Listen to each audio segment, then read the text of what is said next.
All right. Good afternoon, everyone. Thank you for joining us today. In case you're not already familiar with us, the Helsinki Commission is a bipartisan, bicameral commission mandated to monitor compliance with the Helsinki Accords and advance comprehensive security in the 57-nation OSCE region. Today's event is on contesting Russia, lessons from Central and Eastern Europe. Before introducing our panelists, I'll give a few short words about our discussion today. Russian aggression has long been a defining force in Europe's security landscape, from imperial Russia to Soviet Russia to now under Putin's Russia. The nations of the Visegrad Four and the Baltics have been on the front lines of this imperialism, enduring decades of oppression and control.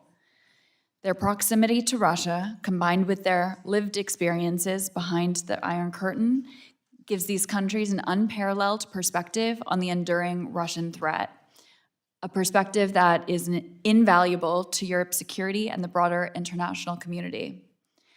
Today, the V4 and Baltic states are frequent targets of Moscow's hybrid warfare, including attacks on critical infrastructure, disinformation, election interference, airspace violations, cyber warfare, and the list goes on, all aimed at destabilizing their governments.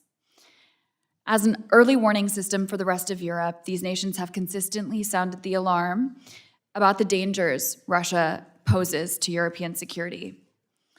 With Russia continuing its genocidal war in Ukraine and engaging in hybrid warfare directly on NATO soil, the lessons learned from this region are critical for strengthening our collective defense. Building on the Helsinki Commission staff report, Contesting Russia, Preparing for the Long-Term Russian Threat, today's briefing will explore Russia's persistent aggression in the region and examine how the V4 and Baltic states have responded. I'm also interested in getting our panelists' perspectives on how the United States can deepen its support for these frontline states, strengthen regional security, and counter Russian influence over the long term. We are fortunate to have with us three distinguished experts who will share their insights. First, we'll hear from Dalibor Rohac, Senior Fellow at the American Enterprise Institute.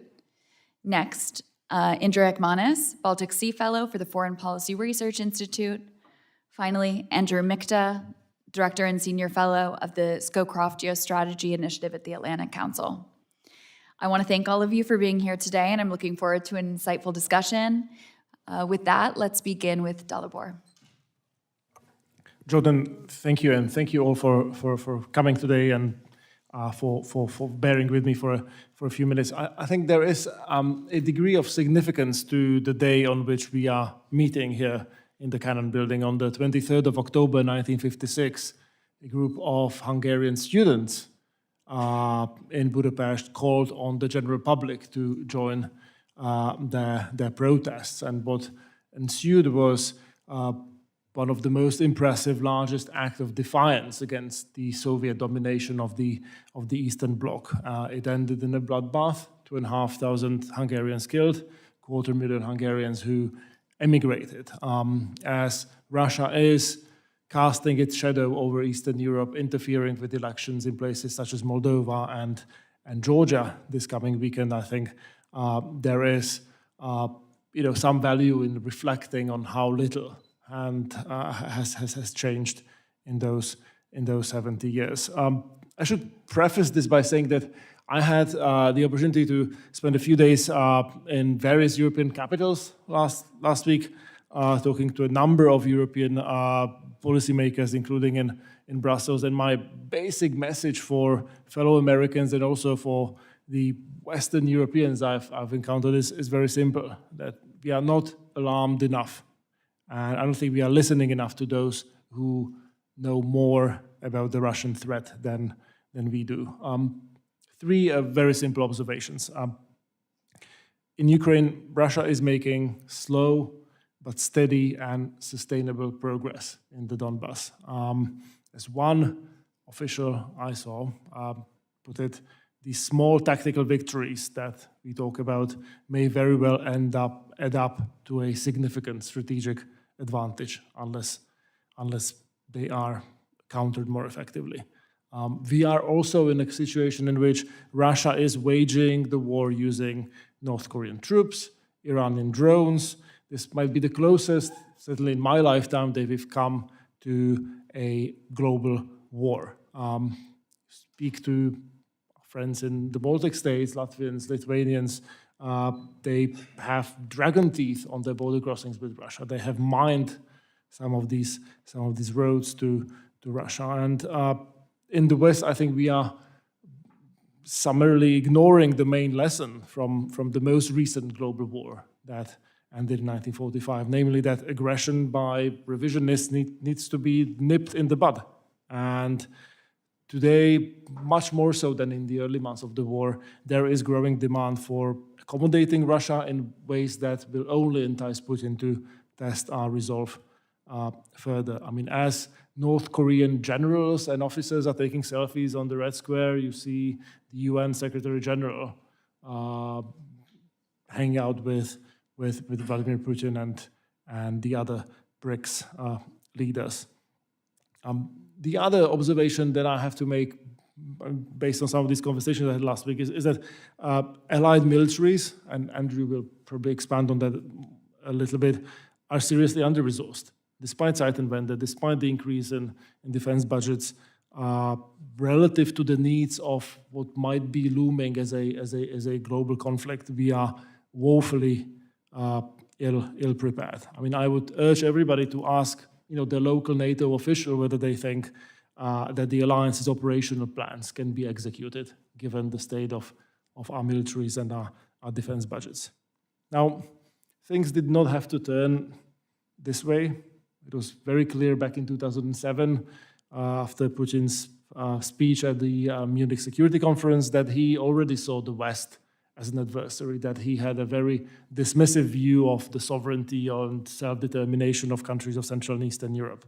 He saw NATO enlargements as a serious provocation that reduces the level of mutual trust, and he saw it as directed against him. And the question is, if this was his reading of the situation, what were we expecting him to do? I mean, clearly, there were those in Eastern Europe who understood the message very clearly. Back then, 2009, famous open letter to the Obama administration from a group of Central Eastern European leaders, senior statesmen and diplomats, including Václav Havel of the Czech Republic, Emil Constantinescu of Romania, Vaira Vike-Freiberga of Latvia, warned Americans that we are dealing with a revisionist power pursuing 19th century agenda with 21st century tactics. They were brushed away as hysterics, yet this was already after the 2008 attack on Georgia. There was this notion prevailing in the West for a very long time that Russia, despite all this, can be engaged and made a responsible stakeholder in the international system. And this sort of haughty, dismissive attitude towards those in Central and Eastern Europe who sort of knew better continued well into the 2014 invasion of Ukraine. Ukraine got the infamy of the Minsk Accords, basically setting the stage for further aggression, instead of rectifying the original sin of the Budapest Memorandum. There is more than just a hint of a drift to push Ukraine to negotiations without first establishing a favorable balance of power on the battlefield. I think it's hugely dangerous. It's another iteration of the same mistake done before. And it's not just a problem of the Trump-Vance campaign. I mean, it is also the attitude of a large chunk of Europe's political class. I wouldn't be surprised that if the former President Trump is elected and if he forces some sort of settlement on Ukraine, we will see much of Western Europe to be happy to go along. And we can also expand on the half-hearted approach of the Biden administration, the sluggishness, the almost homeopathic drip of aid throughout these past 2.5 years that has contributed to the problem. My message, I don't want to go on for any longer. My message is very simple. We are running out of time to establish deterrence and to prevent Europe's descent into a conflict that will be much worse than the one we are looking at in in Ukraine. And so I would urge everybody to act with urgency that this moment needs. Thank you. Thank you very much, Dalibor, for that message.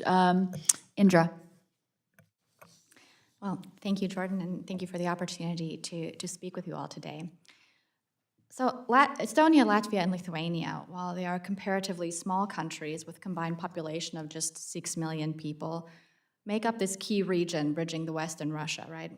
Among their strongest unifying factors are their experiences under 5 decades of repressive Soviet occupation, their post-Soviet reversion to liberal democracies, accession to critical international institutions, the EU and NATO, their responses to revanchist Russia on their borders, and currently their leadership and ironclad military, humanitarian, and political support for Ukraine in its war against Russian aggression. In the Baltic states, Russian aggression has effectively operated in the gray zone, skirting the edges of what might trigger NATO's Article 5 and taking the form of cyber attacks, disinformation campaigns, military provocations, exertions of political and economic pressure on the countries. The Baltic states, in turn, have responded by turning areas of risk into areas of expertise, for example, by establishing the NATO Centers of Excellence for Cyber Defense in Estonia, which weathered the world's first large-scale cyber attack coming from Russia on government and society in 2007, on energy security in Lithuania, where previous dependency on Russia left the country vulnerable to energy blackmail, and on strategic communications in Latvia, where ethno-linguistic divisions have exposed the population to Russian disinformation assaults. And while there's much room to strengthen these efforts and to do so in partnership with the US and other allies, the Baltic perspective offers key lessons for countering Russia today. First is our understanding of NATO as an effective bulwark against Russia. While initially largely recipients of NATO's collective defense, the Baltic countries have emerged as leaders in the alliance and are taking an active role in strengthening deterrence on their eastern flank through their own defensive posture. Since 2014, the Baltic states have accelerated their defense spending. Their 2025 budgets, all 3 of them, foresee more than 3% of GDP on defense, and they are actively encouraging their NATO partners to join them. They have undertaken multiple military procurement projects, including deep strike capabilities that would put St. Petersburg within range of guided missiles from Estonia, and building the land-based counter-mobility area, which Dalibor mentioned, the Baltic Defense Line, to slow potential incursion of enemy forces. Active lobbying from the countries has also helped to increase, though there's always room for more, a NATO allies' presence in the region, including work to upgrade their enhanced forward presence battalions to brigades on either permanent, persistently deployed, or high readiness bases.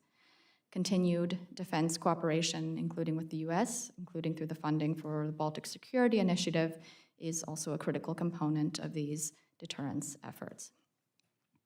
As direct targets of Russia's hybrid warfare, the Baltic countries have adopted defense models that include not only developing military capabilities, but also a whole of government and whole of society approach.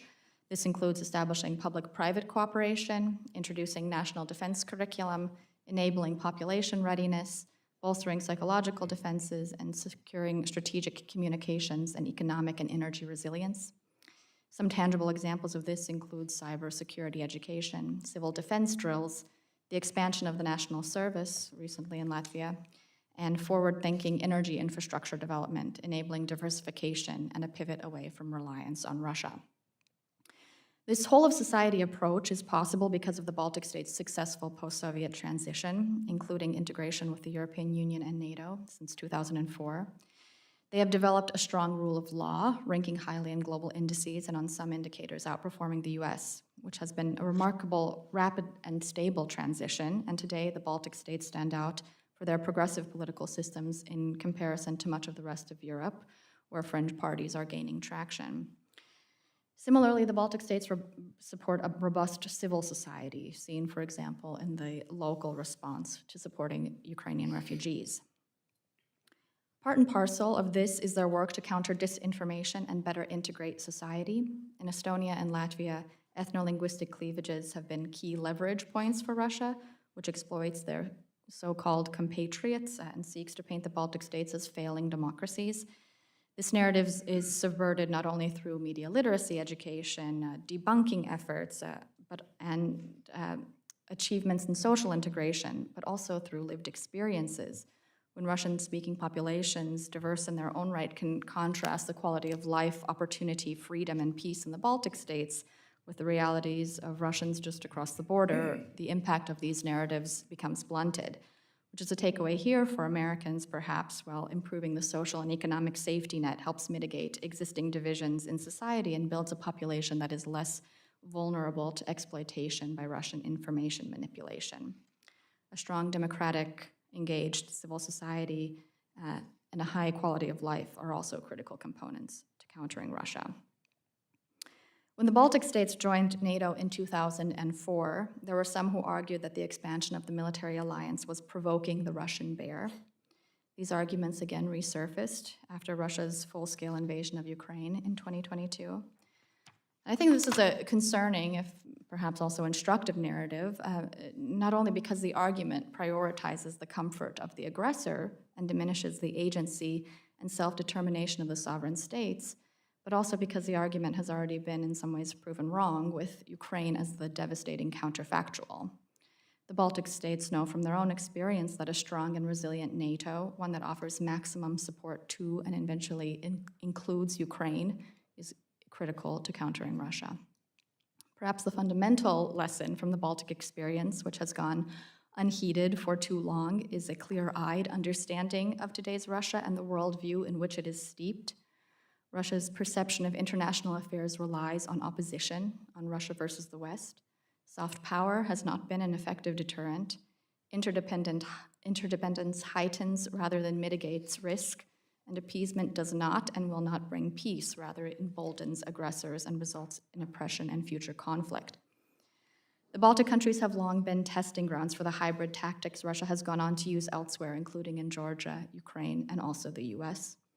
Now it is imperative that Baltic warnings continue to resonate not as paranoia from traumatized states, but rather as key insight into the nature of an aggressive neighbor with expansive imperial ambitions predicated on manipulating government and society. Thank you. Thank you very much, Indra. Andrew. Yes, thank you. Good afternoon to all, and thank you for inviting me here to speak on Helsinki Central and Eastern Europe and in consequent of Russian neo-imperial push into the region. So please allow me to enter these initial comments into the record, and I want to underscore, now you can hear me, and I want to underscore that the principal problem we're facing is that we consistently misunderstand what Russia is and what drives its behavior in both in the region and globally. So let me put it up front, and Dalibor already highlighted that. Russia is a quintessentially revisionist state. It is aligned today with three other powers: Russia, China, North Korea, and Iran. I call those four the axis of dictatorships.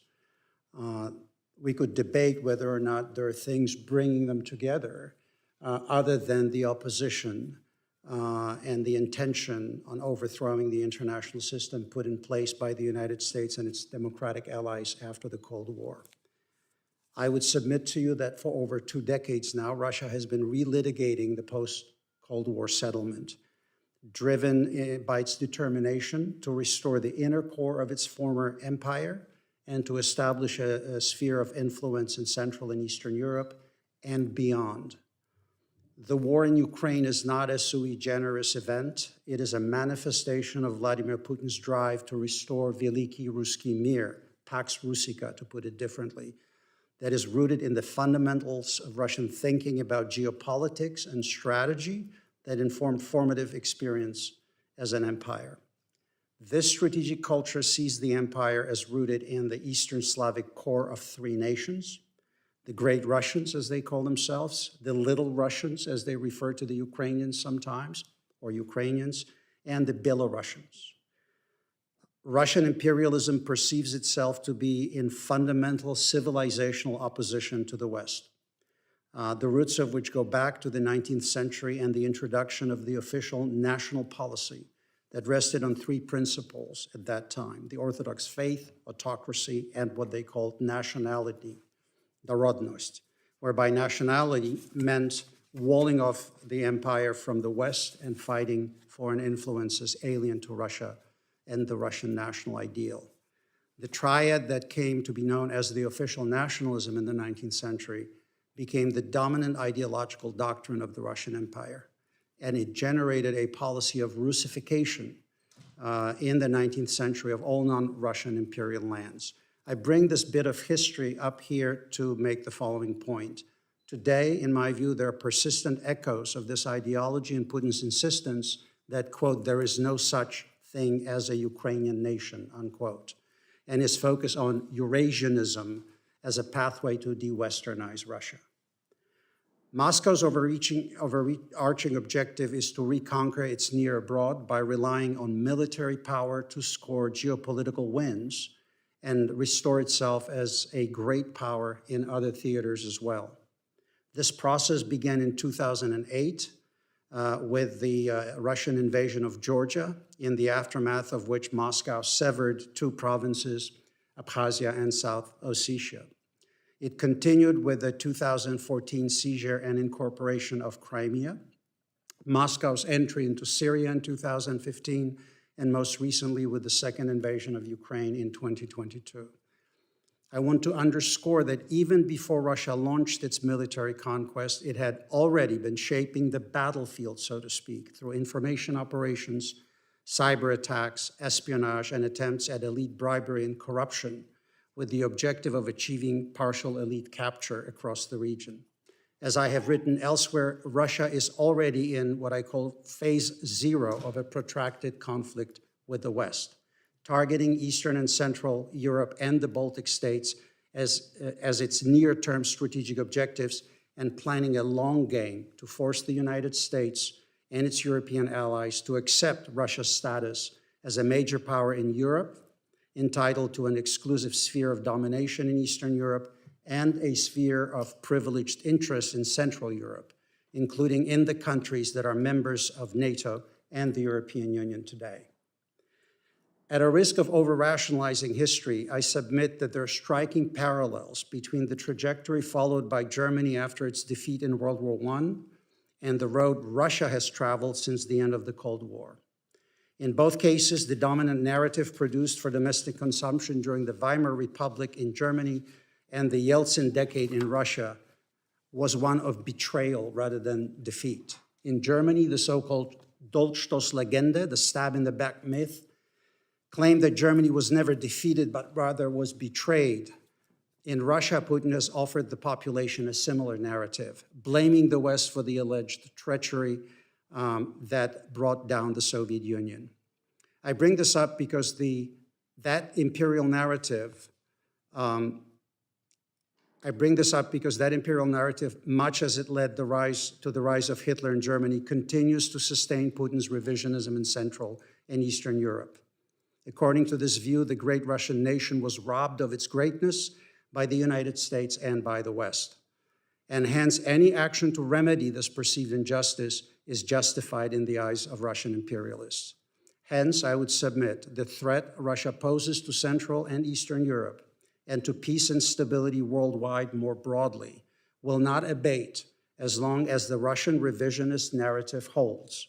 Till then, Russia will remain a chronic threat to the United States and to its allies. Thank you for your attention, and I look forward to your questions and the discussion. Thank you very much. And thank you to all of you for these really insightful and powerful statements. So we'll open it up shortly to question and answer questions from the audience. So please think a little bit about what you may want to ask our experts here. But I'll start with a question of my own, which is on hybrid warfare. The Helsinki Commission recently had a hearing on what we called Russia's shadow war, where we explored the impact of Russian hybrid warfare on NATO countries. And it's clear that the Visegrad 4 and Baltic states are some of the hardest hit by these operations. Could you share a specific example of Russian hybrid warfare in your region of work, whether it's disinformation, cyber attacks, infrastructure attacks, or other forms that you've been examining or you think is particularly important to highlight? Sure. Thank you, Jordan. Happy to make an initial stab at answering that. I should probably preface that by saying that I was struck by, in a conversation recently with Edward Lucas, the long-term Eastern European editor of The Economist, by his insight that to talk about hybrid warfare or gray zone warfare kind of diminishes the size of the threat in popular imagination. Most people just tune it out. It seems like it's not a significant enough subject. Russians themselves call these operations active measures. I think maybe that's something that sort of might have more resonance. And the reality of it is that some of this stuff is really dangerous. I mean, sending intelligence officers to assassinate people in Salisbury or blowing up munition depots in NATO member states. I mean, it's not just a sort of innocuous thing. It's not.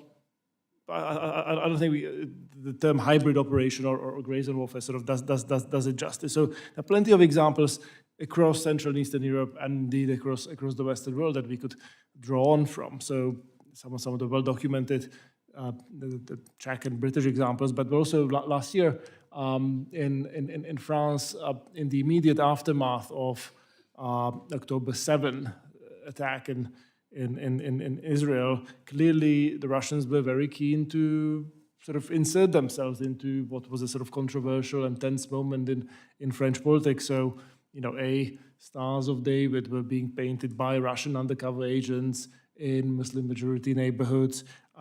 More recently, Holocaust Memorial in Paris was defaced again by people who were being paid by the Russians. I mean, wherever there is an opening for sort of sowing discord, Russians seize it. So that goes on top of, actually blowing up stuff and poisoning people. But the most grotesque example, I think, from the very recent, most immediate past, is the Moldovan referendum and the first round of the presidential election this past weekend. So, country of 2 million people, Russia spends 100 million euros on buying votes.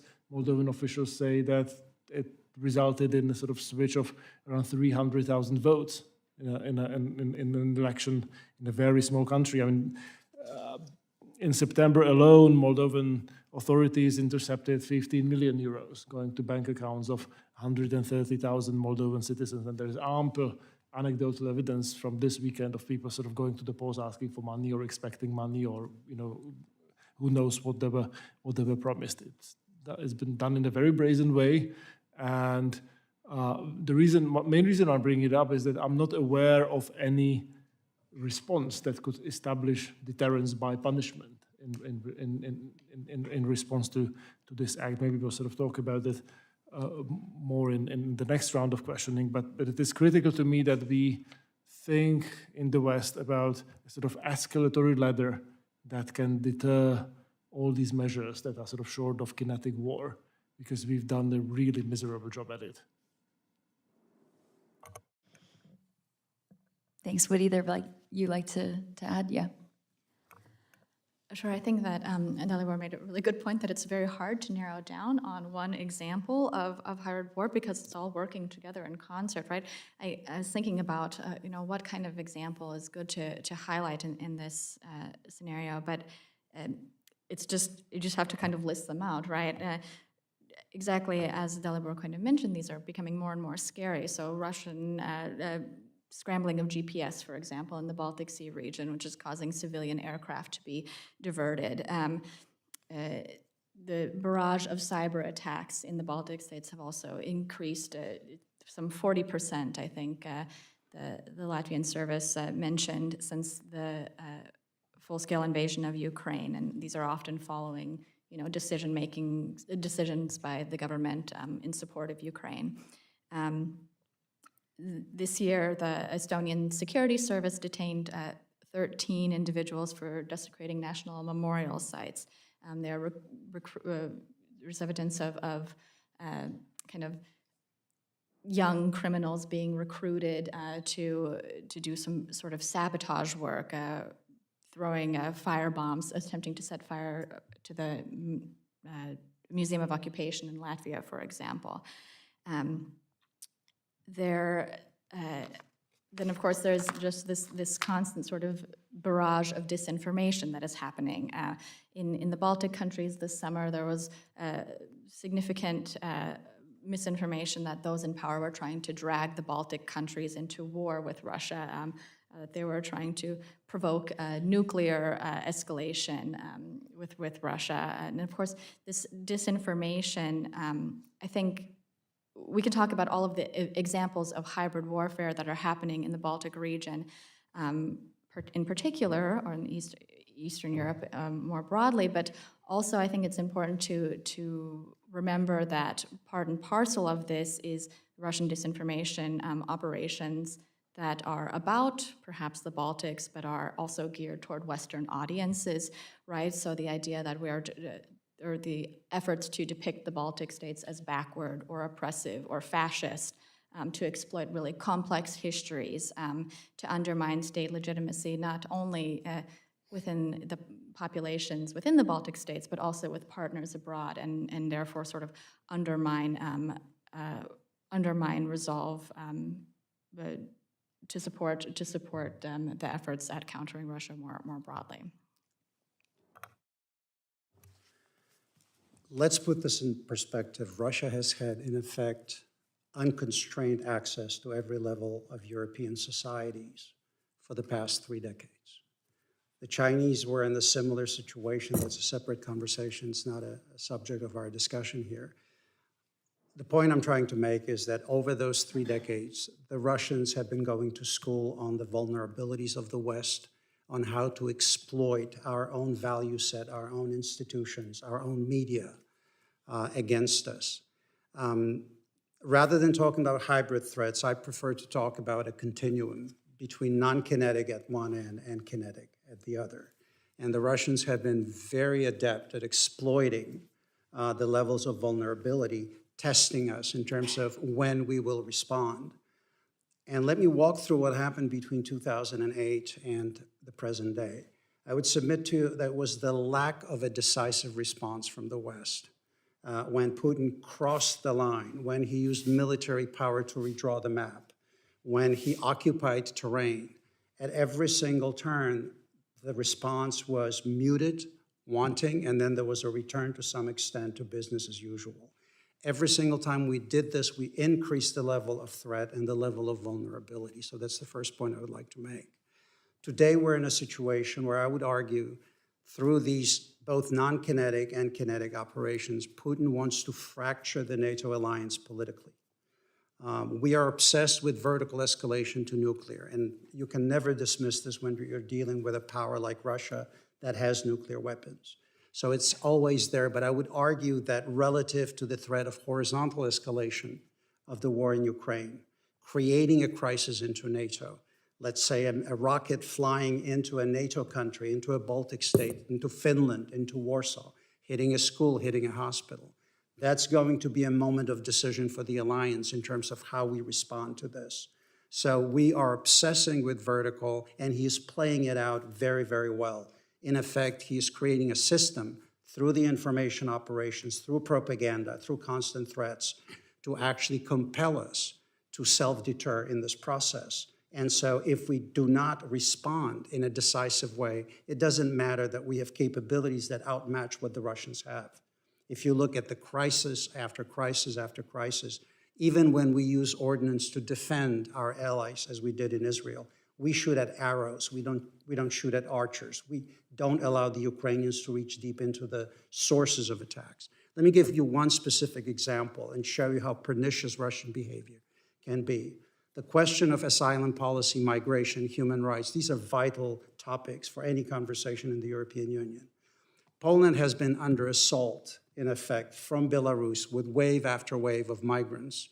Most of them largely delivered, if you will, to Belarus through a network that has been established in place, sustained and supported by the Russian FSB and the Belarusian KGB.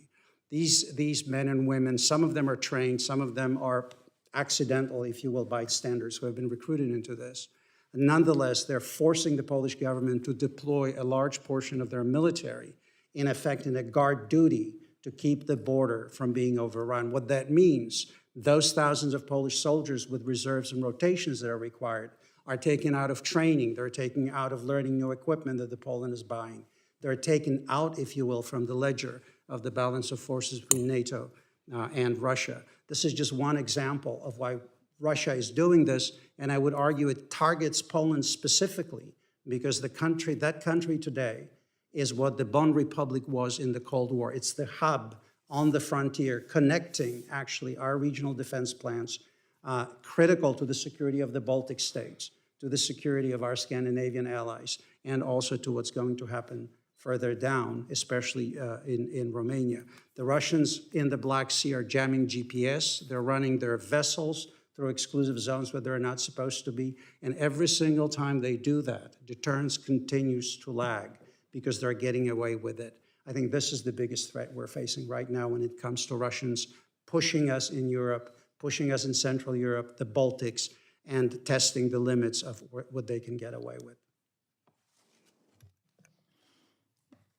Thank you very much for these, for giving us these ideas of the various active measures that that Russia is pursuing in the region. I'll ask one more question and then open it up to questions from the audience. As mentioned, the Helsinki Commission recently published this report on contesting Russia. And one of the main conclusions is that the Russian threat isn't going anywhere anytime soon. Even if there was a regime change in Moscow tomorrow, we need to be prepared to contest Russia for the long term. As we've discussed, the countries of Central and Eastern Europe have had remarkable resilience in the face of Russian aggression and imperialism. Can you give us, some examples of effective strategies or tactics that have been used in these countries to combat Russian hybrid warfare? And are there any lessons the United States can take from these approaches? Shall we take turns again? So I'm not sure if I'll sort of point you to specific examples, but I'd like to use this to kind of like frame the problem in a way that I think is really important. We want to establish deterrence against Russian gray zone warfare or active measures, if you will. The way you establish deterrence, as any sort of undergraduate student of international relations will tell you, is either by denial or by punishment. Clearly, countries such as Finland, Estonia, Lithuania, Latvia have established themselves as very effective in putting in place deterrence by denial. They've done it through active sort of whole of government measures, training of local mayors, preparedness, education, helping their societies understand trustworthy versus untrustworthy sources of information. I would say that Central and Eastern Europe at large is not a homogeneous, unambiguous success story, because there are countries that are far more vulnerable to Russian hybrid measures, disinformation, etc., than others. And if there is, and I'm sure Indra knows much more about this than I do, but if there is one common pattern, I think, to the success stories, is that it's much easier to me to sort of establish deterrence by denial in societies that are reasonably homogeneous, that have high levels of trust, that kind of understand that we are all in this together. So drawing lessons from, say, Finland and trying to transplant them into a sort of big federal, argumentative, rambling society like the United States might not really get you where we want to be. But an equally important part of the story, I think, is deterrence by punishment. And that's where we are much, much weaker. So basically, in our escalatory ladder, we have sanctions, then there is this big void, and then we have kinetic war and potentially nuclear war. And I think we have to get much more creative somewhere in that middle.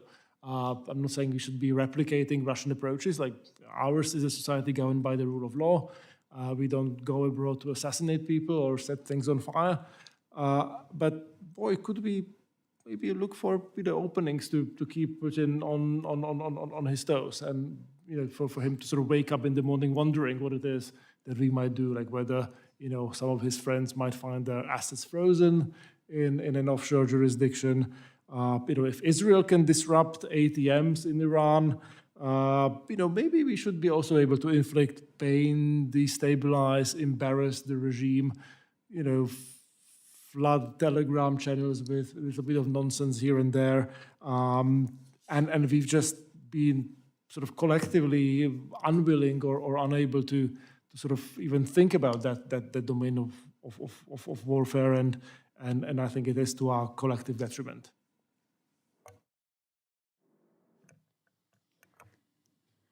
Yeah, I think you have alluded a little bit to some of the examples from the Baltic states. The Baltic states have done, I think, a relatively good job at learning how to either respond quickly and effectively to Russian aggression or to preempt it and prepare themselves for areas of potential aggression on the front end. I think that Lithuania's approach to energy diversification, for example, is a good one here. They were 100% dependent on Russian natural gas. They recognizing this as a vulnerability, took early steps to diversify their supply already in 2014, and then, by April of 2022, they were able to fully shut off natural gas imports from Russia. So the Baltic states in general have been building their energy infrastructure that's allowing them to kind of more quickly pivot than they had anticipated necessarily and synchronize with Europe. Estonia is a good example. Of course, I think we're probably all familiar with the cyber attack of 2007, possibly the first of its kind. Took out banks, media institutions, government services, but also included these violent riots that were really stoked by misinformation and the weaponization of historical memory. And now we know of what is maybe the most common understanding of Estonia is Estonia, right? That they're at the forefront of cybersecurity, building not only the technological prowess, but also building resiliency within their populations, and doing so in public-private sort of cooperation.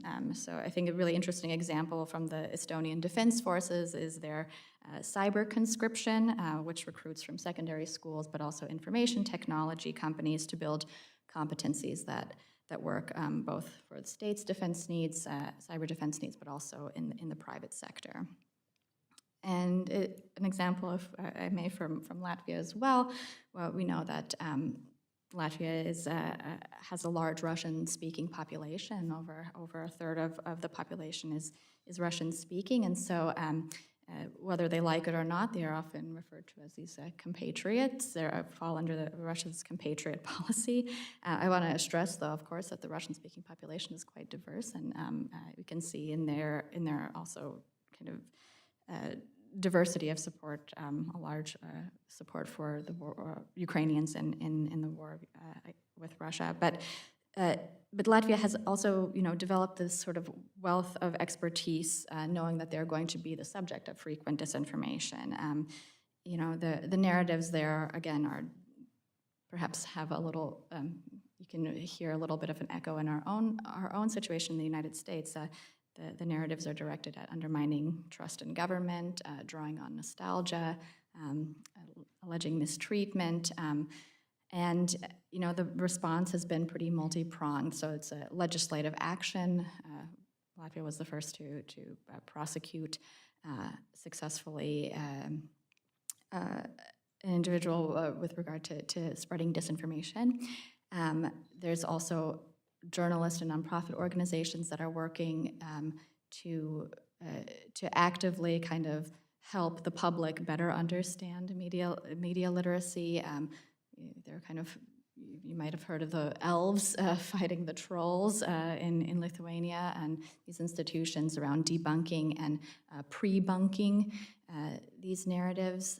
So, the Baltic states are working on kind of a variety of these different sort of practical terms. I think, the takeaways here also are some of those practical applications. So improving our cybersecurity, improving media literacy and the ability to discern what is good and what is bad information, and the U.S. also has a role to play here in supporting these efforts in the Baltic states, but also at home, and recognizing the kind of multi-layered approach that the Baltics, I think, are taking is also critical. So if we think talking again about hybrid attacks, they're coming in on multiple planes. So we have to think about cross-sectoral cooperation, public, private, military, and civil kind of responses.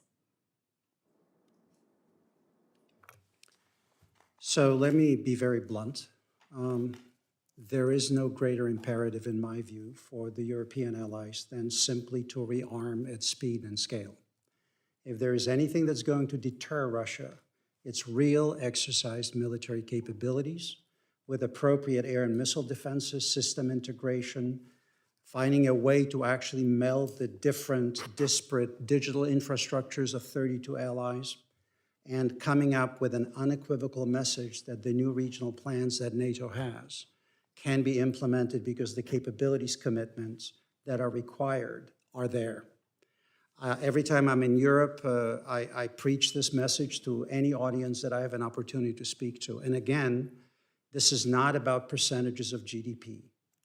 Although countries along the flank are leading the way, Poland is now advocating 4%, the Baltics are stepping up, the Scandinavians.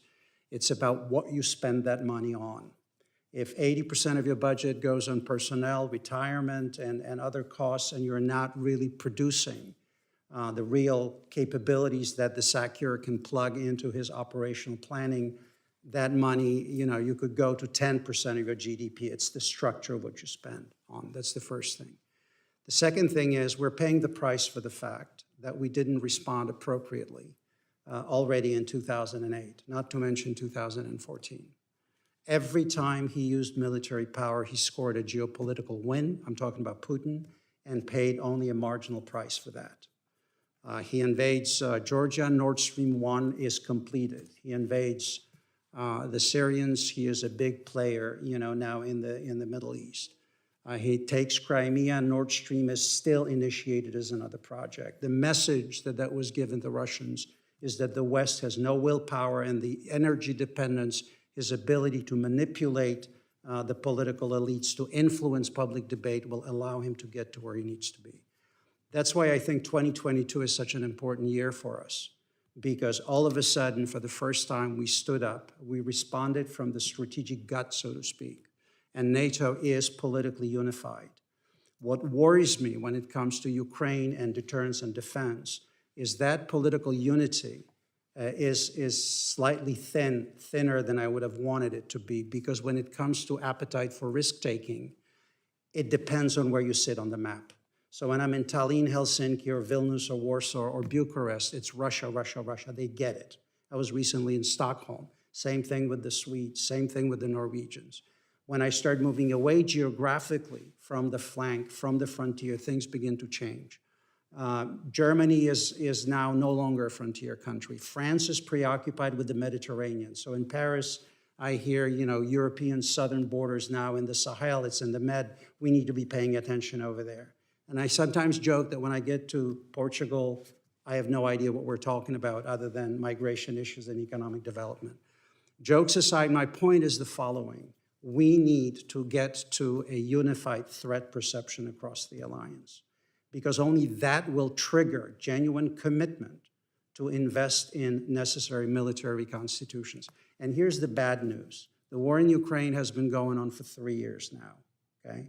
The Russians are now on track and at least trying to field a 1.5 million military. The Chinese People's Liberation Army is about 2 million.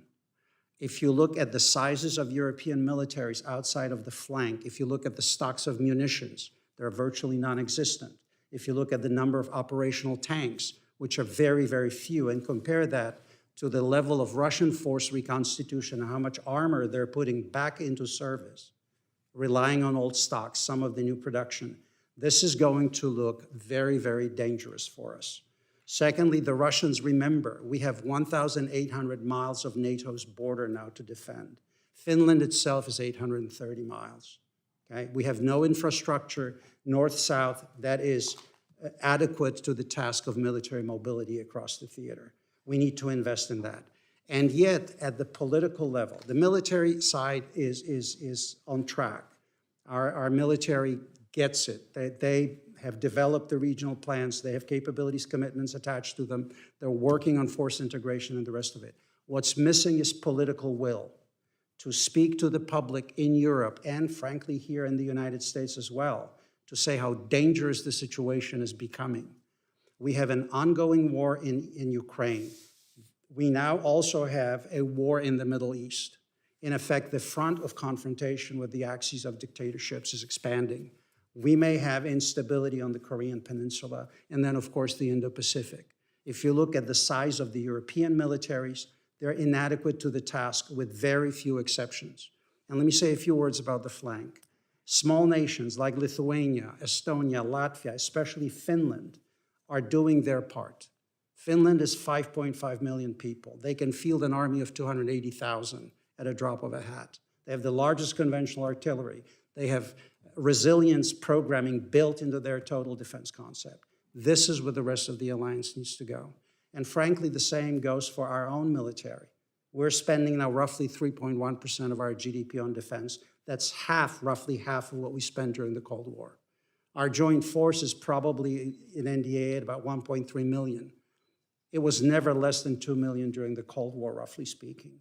And if you looked at the defense spending, so we are playing catch up, and I think in large part because the 3 decades of the peace dividend were so good. And it's very hard to let go and recognize the realities on the ground, but I think it's way past time to do that. Thank you. Questions from the audience? Yes, please. Oh, we have a mic coming.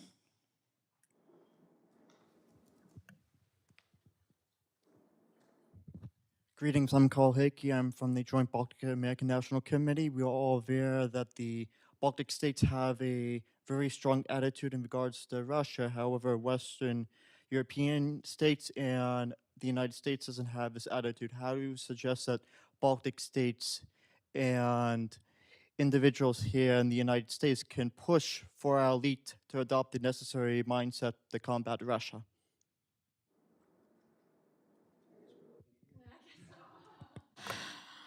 Yeah, you know, I read in the there's a piece published in the Kyiv Independent yesterday that was talking exactly about this. The main takeaway is that Europeans are starting to listen better to the Baltic states, but Washington is not. I don't know that I know the answer to how we make our allies listen a little bit better. I mean, I think that this kind of a forum is important. I think that the Baltic political leadership is really doing a lot of work in this field. I mean, I think that they are trying from the position that they are able to. I remember, you know, when the war began when the invasion, after the invasion, there was rarely a day that you could open up the New York Times or the Washington Post or the Guardian and not see an interview with, you know, Kaja Kallas or Edgar Sienkiewicz or Gabrielis Landsbergis. You know, I think that there's a concerted effort and understanding in Baltic political leadership that they have to be as loud as they can, and as loud as they can in as many forums as they can. So in expert forums, in public forums, I think that there's a recognition that it would be really hard, you know, to convince Americans that the Baltic states are worth defending if they have no idea where the Baltic states are or what they, you know, what they do, right? So, or that they are our allies and have been for decades, right? So, I'm not sure what the answer is, but I think that you're pointing to a considerable and important issue that still remains. Yeah, please. Just add 2 cents to it. Probably not in the sort of most constructive manner, but there was a time when I was reasonably hopeful that the message has started sinking in. Remember President Macron's visit to Bratislava, Slovakia in 2022, his speech in which he said, we should have listened, you were right, we were wrong.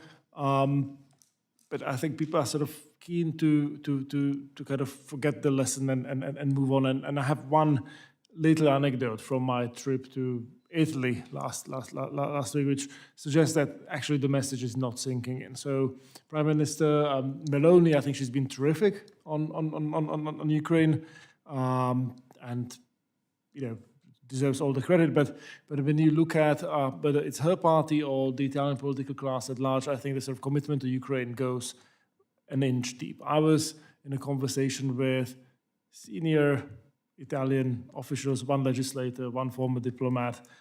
Doesn't really matter who they were or what their affiliations were, but the common themes coming from their side of the table was that Russia was entitled to a buffer zone, that we mistreated Russia, neglected Russian concerns, and one of the guys then turned to me after the conversation in a very sort of paternalistic, sort of friendly way, trying to sort of lecture me on how I shouldn't be sort of invoking these Balts and Poles because, when I was a diplomat, I worked with them. They are insufferable. They were so pushy, so aggressive. We can work with the French and the Germans, but those Eastern Europeans, they really did not master the art of diplomacy the way great nations such as Russia did. And so as long as this mindset is still present, and I suspect that it is more present than not in places like Paris and Rome and Berlin, I think it will be very hard to make collective progress in Europe. So on that somewhat pessimistic note. So I have just one comment. To quote the great philosopher, the meaning of life is to show up. You need to work with countries in the region. If you look at the size of the Baltic states in terms of population and economic base and the rest of it, and I say this is a great friend of the Baltic countries, but you're city-states, you're very small in terms of the population base, okay? But if you start working on a regional basis, aligning with Finland, with Poland, with the Scandinavian countries, then your voice will be heard that much more. That's number one. Number two, what Dalibor said is very true. It's easy to dismiss countries that were once within the Soviet Empire, somehow Russophobes and irrational and too emotional. Well, work with the Finns. The Finns understand the Russians. They're probably the toughest nation when it comes on opposing Russia that you can find out there.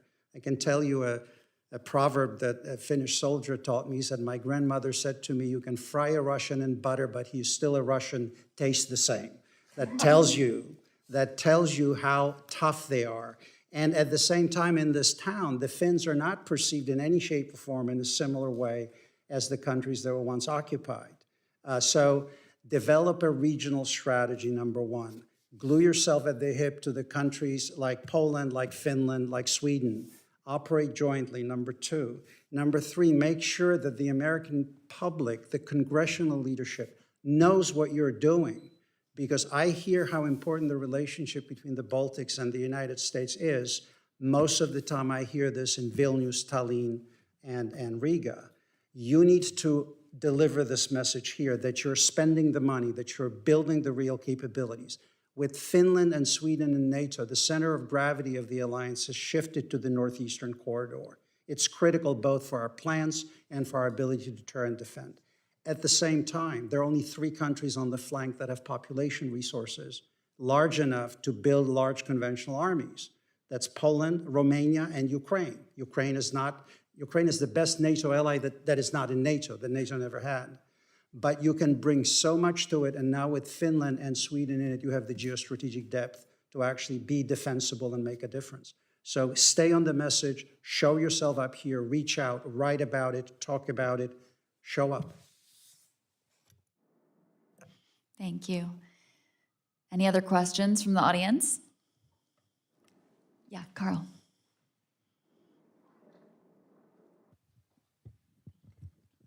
Yes.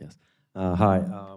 On behalf of my Baltic colleagues and the 2 other Estonians, including myself, who are in the audience today, I'd like the 3 of you, and appreciate you all being here, and thank you for all the well wishes with the Estonian embassy.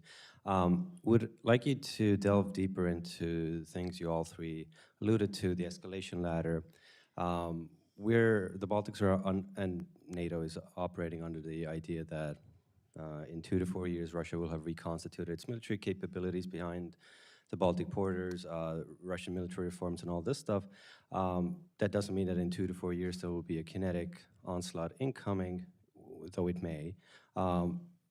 In talks with our military leadership and such, I've heard that we rather expect it to be an attack, a probing attack, probably intended to fragment NATO, more along the lines of what you've been talking about in terms of hybrid threats. It could be a swarm of drones smuggled into one of the Baltic countries and let loose to target our army bases, for example. What measures would you, or twofold question, if you were Putin, what would you do to really go after? So we would be better prepared, I guess, with that purpose, Oscar. If you were Putin, what do you think would be, what might he do that would really bring a moment of decision to NATO, such as the example I just brought, that this is either Article 5 or it isn't, but also, well, I guess that's good enough. Sorry for rambling, thank you. Thank you, Carl. Who would like to take that? Let me start, okay? I'll be the last one to be advising Putin what to do. I don't want to make his job any easier, but jokes aside. Look, there's a temporal dimension to war. You're absolutely right. The Russians are reconstituting their forces much faster than many analysts anticipated.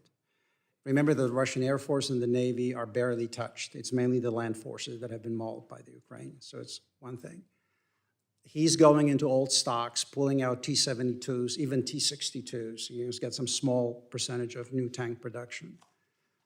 At the rates that he is going, and the estimates that were in the public domain last year were between 13 and 1,500 tanks per year that the Russians were putting back into service. Ask yourself how many tanks are in the British Army, how many tanks are in the Bundeswehr, how many tanks. Poland sent tons of armor, and equipment to Ukraine.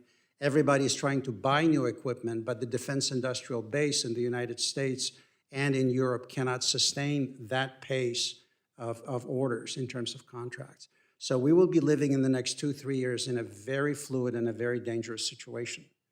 Because if this is his rate of reconstitution, and he wants to fight a dumb fight, he wants to come close and force NATO to play on his rules.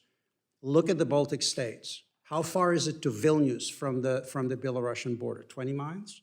How far is it to Warsaw from the border? Less than 200 kilometers? What if he has this armor there, starts driving it? There are no stocks of munitions. Every tank takes a javelin, a round, or whatever you need to do. And he clearly demonstrated, I'm speaking of Putin again, that he doesn't care about the life of his people and his crews. And so what happens if we get into this situation? And what I fear the most is, as I said at the very beginning, the Atlantic and the Pacific are not an either-or proposition. They're part of the same problem set. They're interconnected theaters.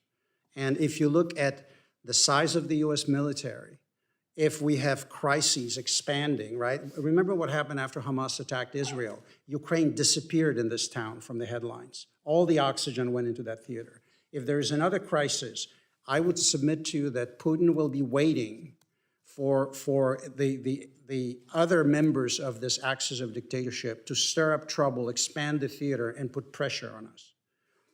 So what can you do? Again, this is no rocket science.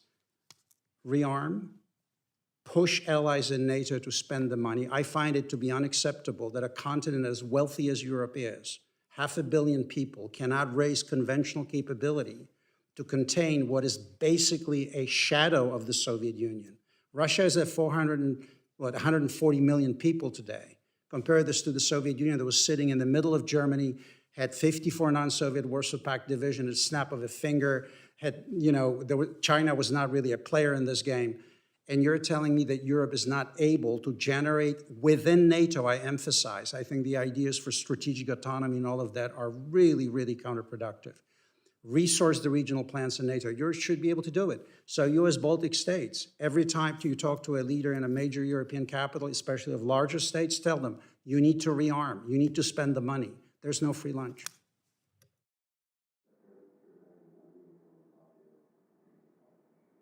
That is a problem. And again, democracies move very slowly. and governments move when public opinion moves.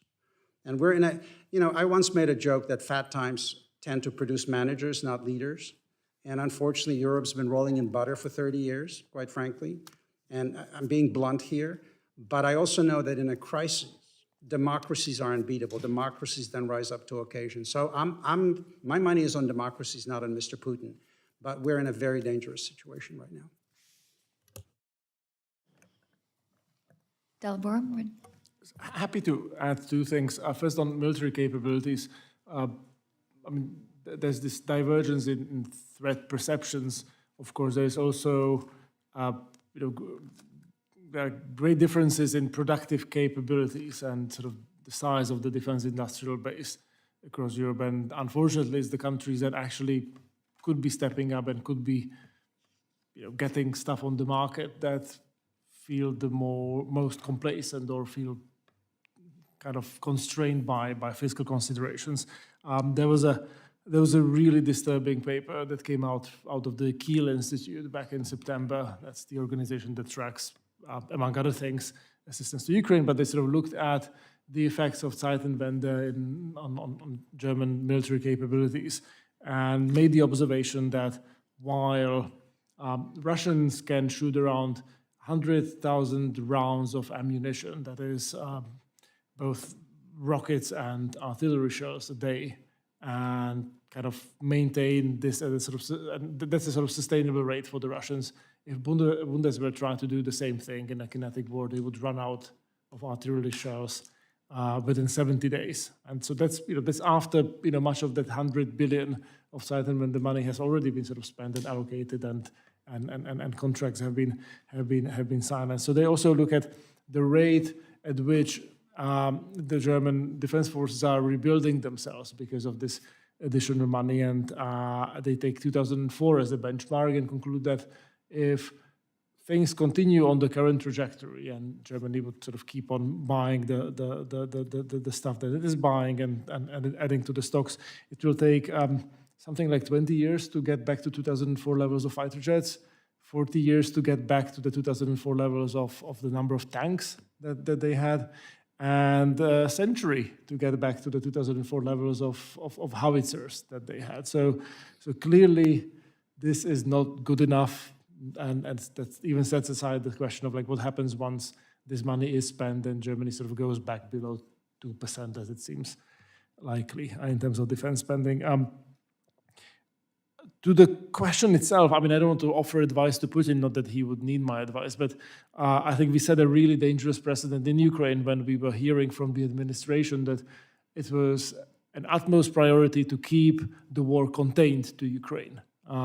Because that, in a different context, would really run contrary to the idea of collective defense, where a conflict that happens, in Estonia should not be contained to Estonia if we are going to act if NATO is going to act as a collective body. So if I were to make an educated guess on what Putin might try to do, it is to try to establish a new geopolitical reality on the ground in one of these frontline states, which can be done, I suppose, very quickly, relatively easily.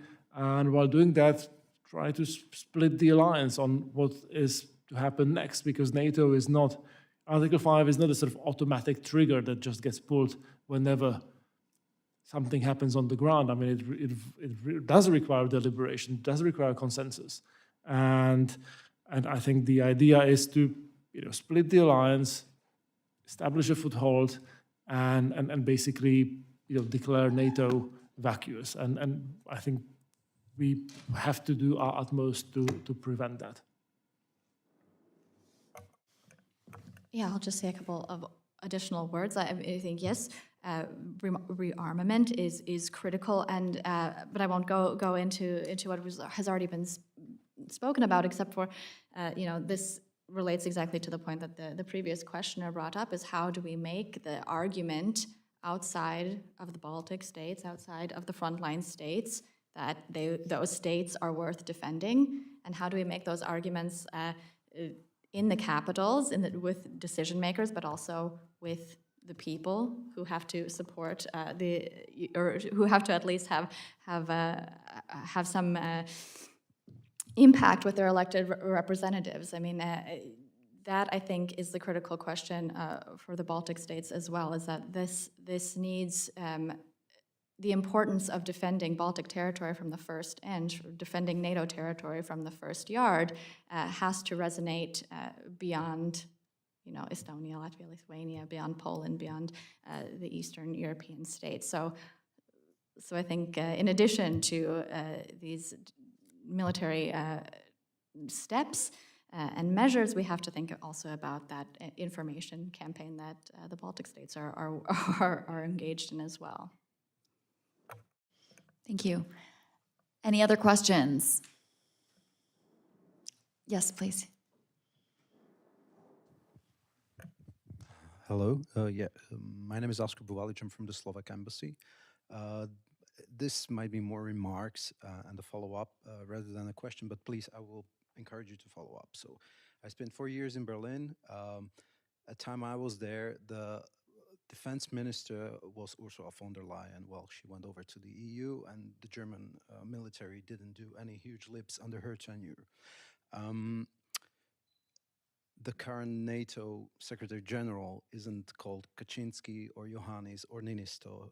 He's called Rutte. So, yeah, you might be right. It's about politics.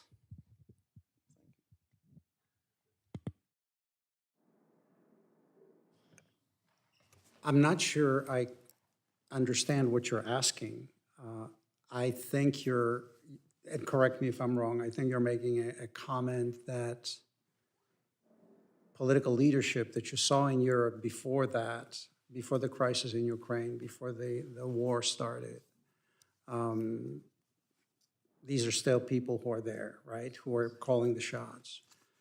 That's true, but also the environment in which we all operate has changed dramatically.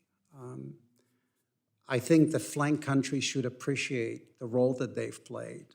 You could not have supplied Ukraine without Poland, without the J-Town base in Rzeszów and all the transit and logistics. What also became, I think, very clear to the Europeans that they urgently needed the United States in Europe for their own security and defense. Nobody could have executed this logistical operation but the Americans in terms of the capabilities. I not so much hope, I sincerely believe that the events on the ground will force the Europeans to revisit the question of defense industrial base, munition production, armament production. Frankly, the same applies to us. I mean, we lived for 3 decades with the just-in-time delivery system mindset, because the wars that we fought, we knew when those wars would start. We could plan for the logistics that we'd use. Our logistical supply chains were not threatened. We're in a completely different environment. In Washington, in Berlin, in Warsaw, in London, in Paris, we need to move to just-in-case mindset, stockpiling, redundancies in the system, threatened logistics. And again, this will require considerable leadership in Europe and in the United States to articulate to the public. I have a running argument with a number of colleagues who tell me, well, the American public will not support higher defense spending than what we currently do. And my answer is, has anybody asked? Has anybody made the case, presented the reality of the situation on the ground? And if we don't do that, sure, who wants to spend money on things other than social programs and things that benefit you?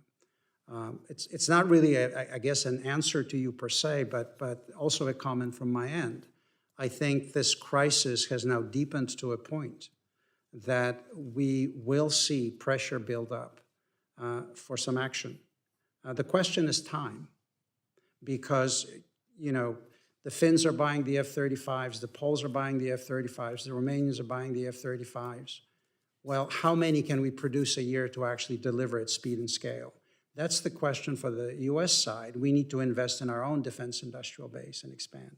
And the larger question is, what the Russians have shown in Ukraine is that mass still matters. We've lived in this world of thinking in high-tech terms, precisions, unmanned systems and all of that. And in fact, yeah, this is important, but in the final analysis, if you don't have the mass, if you don't have the capability, the brigades, the tanks, the ammunition, Your precision weapons will only take you so far. So my comment, not really an answer. Thank you.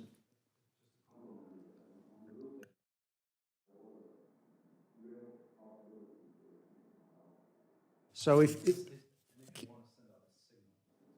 you read what I've written, I mean, Rutse is a very accomplished politician and full respect for what he's done. But the message, in my view, and I wrote about this, of selecting somebody from the flank would be the right message to send to the Russians at that time.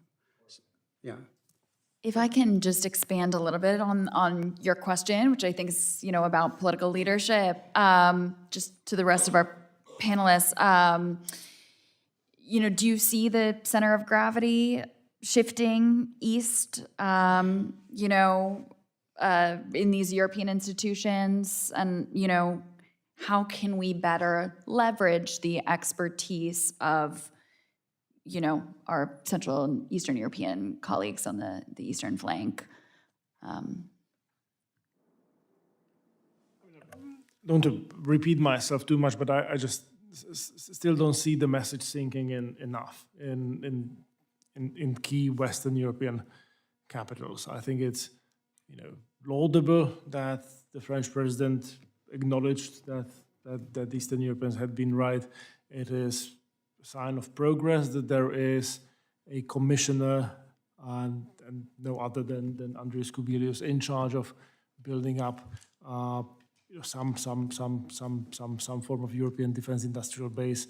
But if you sort of look at the budget he'll be operating with, we are still sort of talking about very, very modest amounts and sort of baby steps at the time when much more is needed. But I don't think there is a sort of easy way out other than, events. Events do shape politics, and the world is getting progressively more dangerous, and I think the sort of what awaits us will not be linear. I think we'll be sort of confronted with crises and a sort of turmoil that will force change. I just hope it's not too late.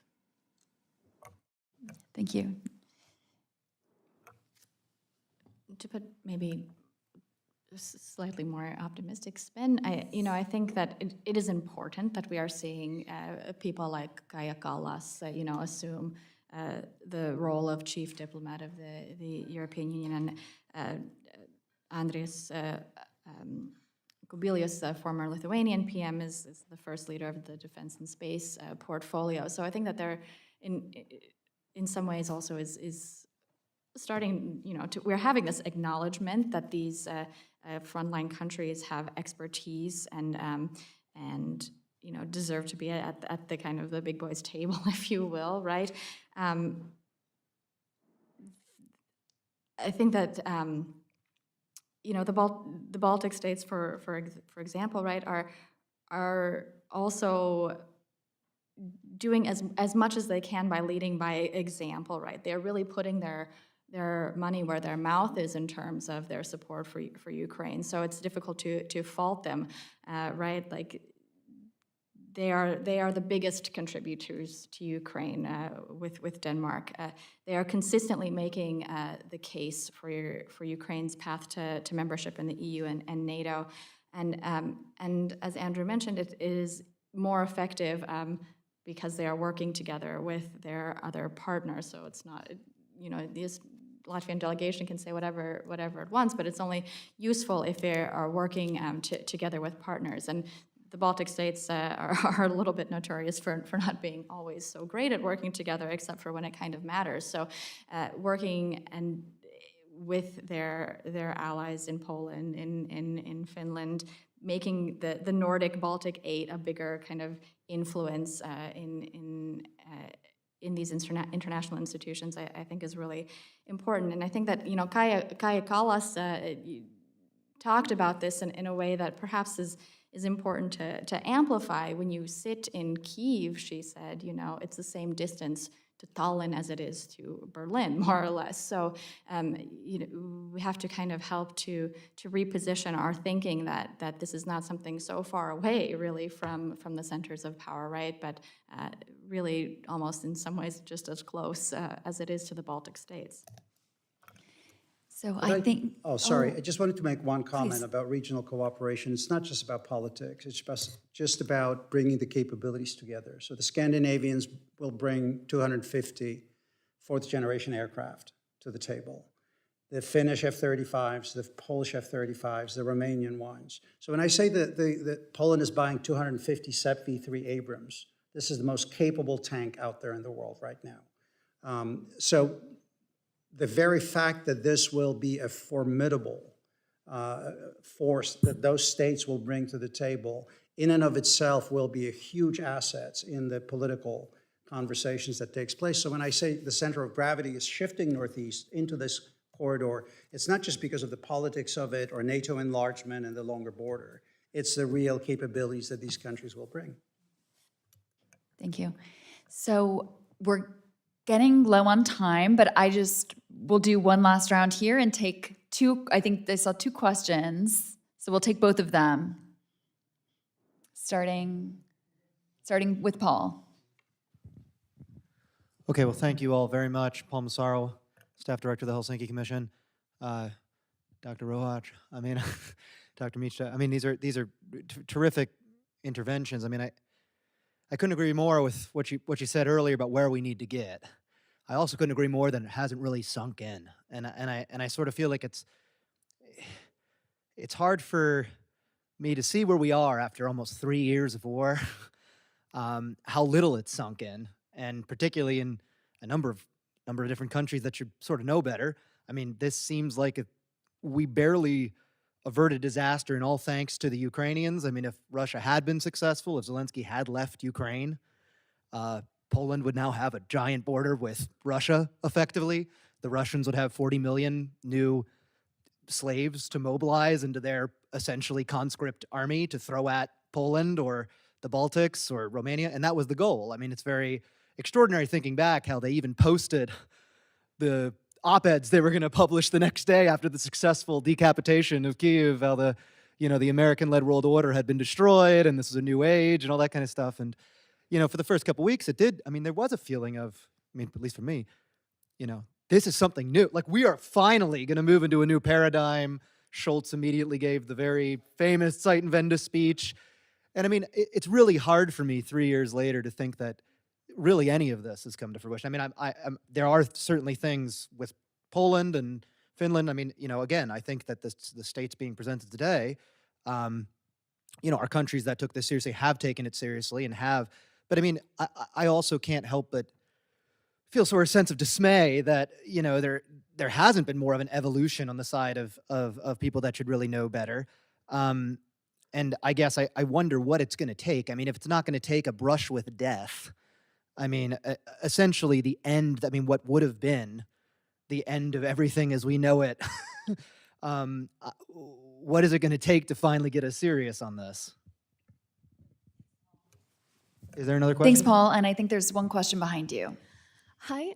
First of all, thank you for your insights. I come from the Western Balkans, so I couldn't help but notice the absence of Western Balkans in the conversation. We've seen that Russia's diplomacy has turned into blackmail diplomacy, especially when it comes to the case of Bosnia and Herzegovina. The Russian ambassador to Bosnia and Herzegovina stated that if Bosnia and Herzegovina decides to continue pursuing NATO membership, then Russia has a right to defend itself. This is despite the fact that Bosnia and Herzegovina is not a neighboring country, it does not have a significant Russian-speaking population, and it's not a former part of the Soviet Union. So given these circumstances and the fact that Western Balkan countries are not frequently seen as frontline states, where do you see the opportunities for engagement with the countries of the Western Balkans, especially in its relation to Central and Eastern Europe? So. Yeah, whoever wants to respond to that first, please. So to your question first, if you don't know where you're going, any road will get you there. You know the cliche, right? Listen to our debate on national security strategy. It's all normative. It's all defensive. We're defending the rules-based international order. We're on our heels. We're arguing in a way that does not articulate a vision of what the post-war order is supposed to be. Russia can't win, Ukraine can't lose. What does that really mean? How do you build operational planning around this? So the first point I would make is, I think the biggest shortcoming, because my money is on the West, if you combine our economies, if you combine our population resources, our technology, shouldn't even be a conversation, right? Is the absence of a strategic vision that actually outlines the ends. What does victory look like? I hear strategic competition all the time, great power competition, strategic.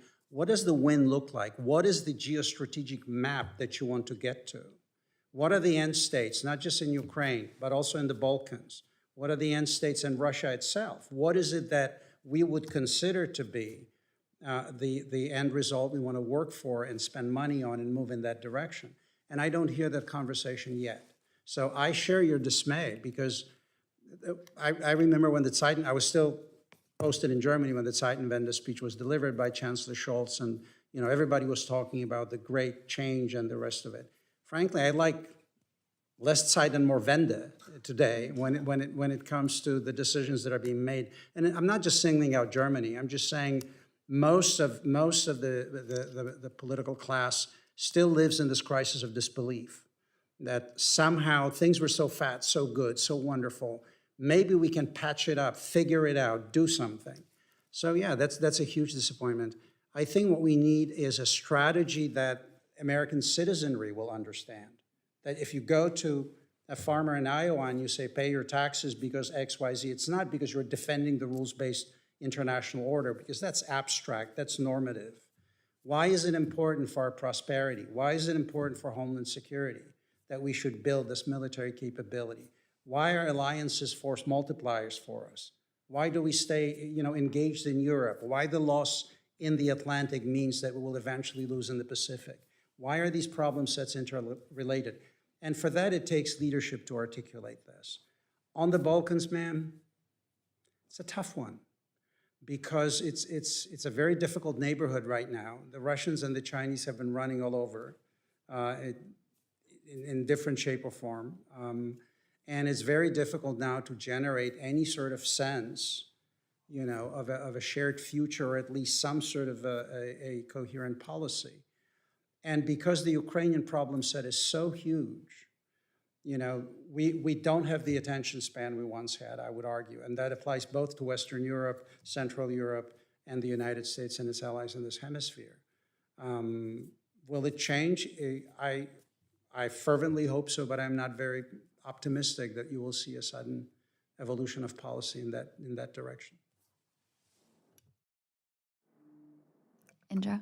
Yeah, I think, to your question, Paul, it seems that the West is still stuck in this conception that I think both of my co-panelists have referred to, that, if only we can pull Russia as, into this sort of Western mind frame, that economic growth, or something like this is going to lead to some sort of remarkable, blooming democracy in Russia. We're still kind of stuck in this mindset, right? It hasn't, and neither has the dissolution of the Soviet Union sort of diminished Russia's understanding of itself as an empire.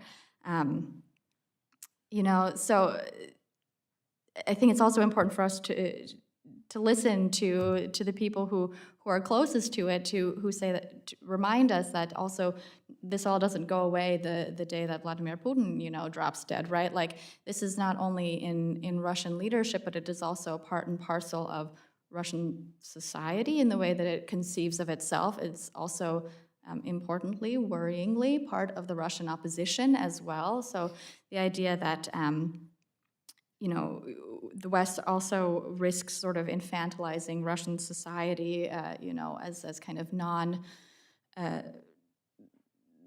as people without agency of their own, right, is also a problem that we have to think of today as well, right?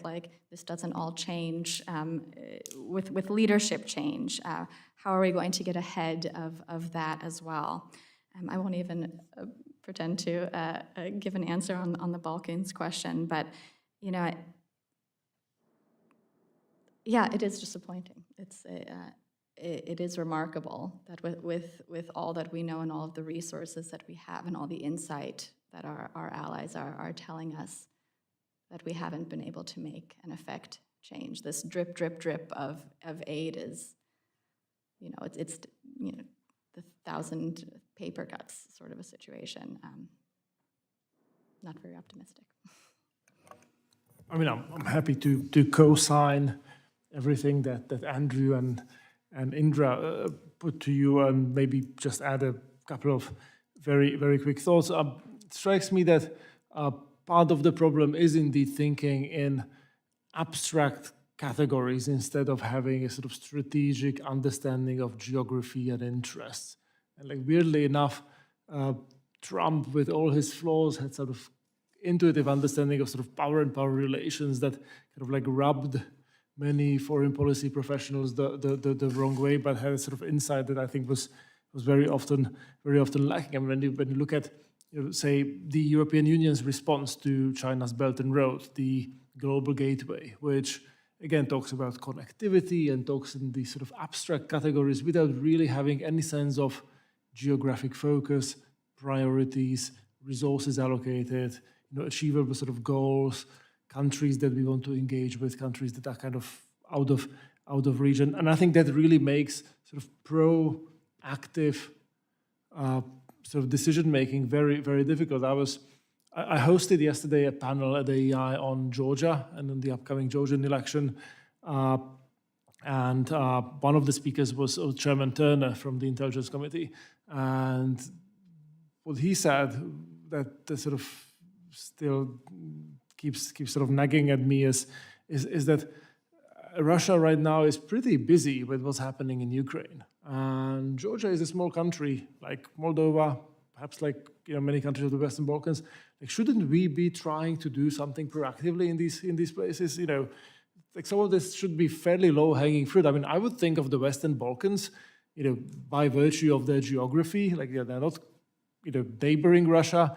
They're kind of like encapsulated by EU and NATO members in this little pocket. Like that should not be that difficult. Yet, in mid-noughties, the European Union basically decided to sort of put the region on autopilot, made these sort of commitments to eventual membership without really any intention of kind of delivering through political leadership. And then everybody was sort of surprised by the end of the previous decade that sort of autopilot did not really deliver the results we were hoping for. And I think, from Georgia through Moldova to Western Balkans, I think, people say, oh, like, we don't have infinite bandwidth to do all this stuff, but especially a global superpower, and should be able to do more than one thing at once. And I think that sort of applies to this idea that we have to just focus on competition with China to the detriment of everything else. But I think it also applies in a sort of more regional context, that we should be obviously helping Ukraine win this war, but we should, simultaneously be able to, allocate fairly modest resources to actually make, progress in these other places. And whether it's the EU or the United States, I don't think we are doing, a good enough job at that. I will also just add that we expect to do an event on the Balkans soon, and we have a chapter in our report also dedicated to the Western Balkans. So stay tuned for more from the Commission. I just want to thank our incredible panelists for some really great insights today. What an incredible discussion. And thank you to the audience for participating and for some great questions. That concludes the briefing. Thank you.